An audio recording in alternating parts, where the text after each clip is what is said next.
Teardown. Teardown is a sandbox puzzle type game from Tuxedo Labs in which you play a dude who owns his own demolition company that isn't doing very well financially, and so you must take on questionable demolition jobs that see you getting yourself unwittingly involved in police investigations and further shady job dealings. All of the maps in Teardown are made up from voxels, and pretty much everything you can see can be destroyed. The game's got a campaign that's pretty fun. It sees you going through missions, either destroying certain objects and structures or breaking into places and stealing something for your client. All of which is attached to a security system where you have unlimited time to plan out your actions but limited time to escape once you put your plan into motion. The campaign is short but sweet. The missions are fun enough for a playthrough. I don't know if I'd replay them at any time, possibly, but this video is focusing on what I think is the true shining star of Teardown, the Sandbox. Casey Jones. The Sandbox for Teardown allows you to use all of the tools fully unlocked and to load up any of the game's levels to just go as mad as you want, destroying anything and everything in sight. No goals, objectives or anything like that, just you, your trusty tools and a lot of sometimes actually pretty stunning scenery to turn into a bomb site. That on its own is pretty cool, but when you factor in the workshop, now this is where things get really interesting. The workshop for Teardown has some insanely creative people making some very cool shit, I gotta say. From adding sick weapons and tools to your arsenal, to spawnable props, vehicles, ragdolls, NPCs and monsters, and there's so many maps to choose from, just page after page after page. When I first bought Teardown like a year ago, I ended up loading up this map. I can't even remember the name. It was like a small city map with a construction site on it or something. But anyway, I loaded it up. I spawned in a hordes of the undead using one of the mods on the streets beneath me and had myself a little lone zombie survival game going on, and it was actually pretty fun. And I was originally going to make a video on this game back then, hence the footage you're probably seeing that I hopefully still held on to, but I ended up just not finishing it. But I recently got into playing Teardown again in my downtime, and it's been a blast. I was looking for a simple little map to get myself started with my plethora of mods of destruction, so I pulled up to Franklin's house and took a little nosy around. 'Twas a humble abode, plenty of amenities and a stunning view to enjoy. I was making myself at home and exploring the neighborhood when suddenly a nuke dropped on Franklin's house. Oh gosh, I thought as I jetpacked Larry'd my way back to the home. Fortunately, it was only a small nuke, so the damage was minimal. I was sure we could rebuild once I'd cleared the rubble. The roof would need patched and we would likely need new furniture, but aside from that, things weren't looking too bleak. An asteroid struck the home, leaving behind a crater where Franklin's loyal pooch once stood.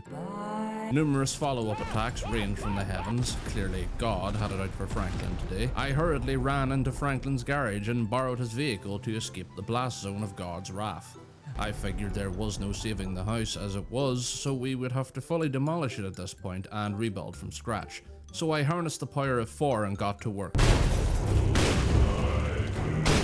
Safe to say, it worked like a charm. After some cleanup, Franklin's house was back to normal. A Tyrannosaurus Rex approached, and fearing for my life, I took shelter in Franklin's garage. The concrete and steel proved no match for the slightly mentally challenged dinosaur who knocked himself out on his way to tear me in half. Look at this dude. I helped him to his fate, hoping to make peace with the creature. He seemed insulted by this and continued his pursuit with vigor. Thankfully, he ended up killing himself, somehow, during his attack on the house. Closer inspection showed his jaw was well beyond fucked, and he was missing several chunks of his body. How he managed this? I don't actually know. I told you he's a little bit special. After the unpleasantness of Franklin's house, I figured I needed some time away to myself, so I swung around to the Crescent Motel. I was looking forward to spending some time by the heated pool and just letting my troubles fade away. Then King Kong attacked the motel and I quickly realized that I was once again in deep shit. I took aim and fired my hunting rifle straight into the beast's chest. All I accomplished was angering the big fat bastard even further. I sprinted to the office laundry room, hoping I would be safe under cover. I was a fool to think the wooden structure would be a match for the big fat gorilla, so I calmly exited the building. Luckily for me, Kong found himself stuck against the roof of the motel. After trying to pay him off with gold, I unleashed what I thought would be the killing blow to this behemoth. I dropped a piano on his fat head. It did nothing. I dropped several more pianos on his head. They too did nothing. I dropped practically the full London Symphony Orchestra on his fucking head. It too did nothing. So I lit the big fat hairy bastard on fire with my thermite cannon. Now a giant flaming gorilla was trying to kill me. Good job, Kev, I thought to myself. The flames enraged Kong as he began tearing through the roof of the motel. It was time to end it all. I called in an airstrike and with one shot of my pilot's 105mm round, the beast was defeated.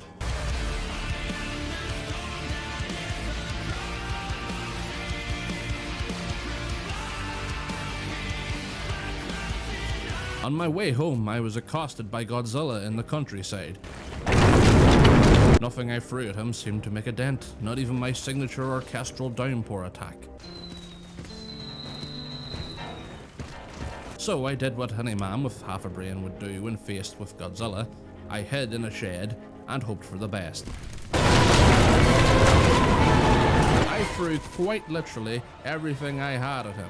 I even used my god-powered cheat tools to put an end to his rampage. And it didn't even scratch the fucker. I saw no other option. I called in a nuclear airstrike.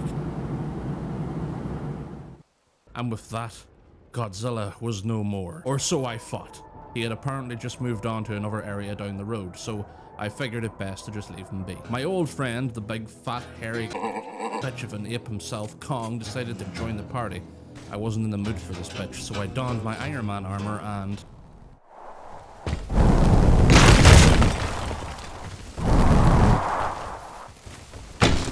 quickly realized just how much I was missing out by not using the Iron Man armor before.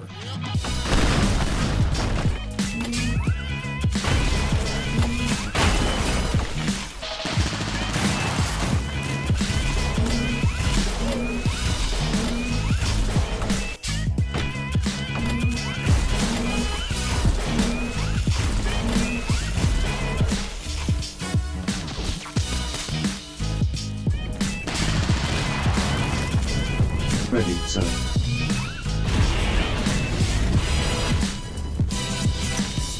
Sir.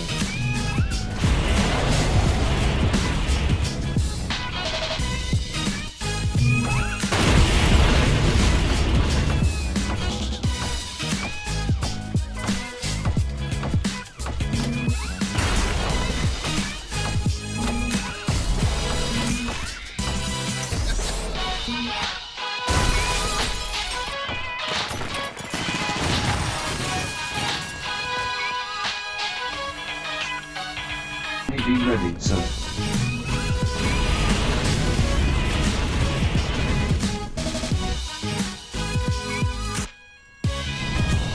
Ladies and gentlemen, your attention.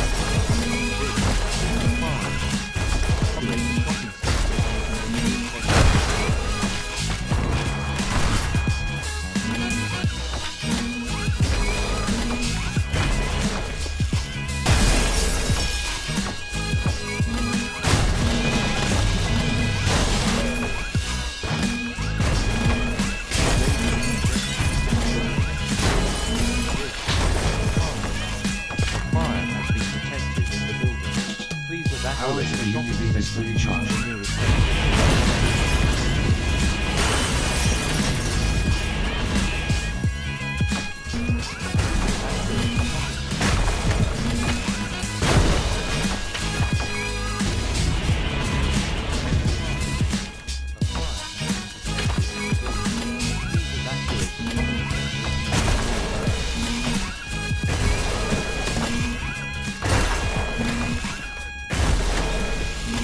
Truly the most fun I've had in Teardown so far. Holy fucking shit. I love the Iron Man armor. So Teardown, very fun game. Very fun.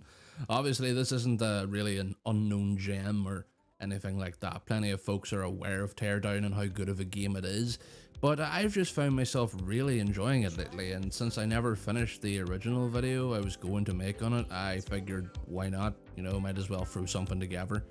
It's been a while since I uploaded here anyway. I was swamped with work over the past few months and didn't really have much time to record stuff. I can't say that's gonna change because my track record is abysmal, but I'm still alive. If any of the poor souls that subscribed after that FNAF shitpost are still around, hi, how are you? Thanks for stopping by. Thanks so much for watching, hope you enjoyed. If you did, feel free to leave a like and subscribe for more videos in the future. Thanks so much for watching, as I said, and then hopefully I'll see you in the next video. Peace. Play that movie.